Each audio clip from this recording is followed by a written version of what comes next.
भंडारा जिल्ह्याच्या लाखांदूर तालुक्यातील चिकना, तावशी, जैतपूर, कोदामेडी या परिसरामध्ये गेल्या काही दिवसांपासून बिबट्याच्या हालचालींमुळे नागरिकांमध्ये भीती पसरली आहे।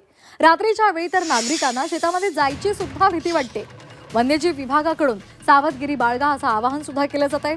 परिसरातील एका सीसीटीव्ही कॅमेऱ्यामध्ये बिबटीचा स्पष्ट व्हिडिओ समोर आलाय आणि ह्या व्हिडिओमुळे आता ग्रामस्थ आणखीनच भयभीत झालेत।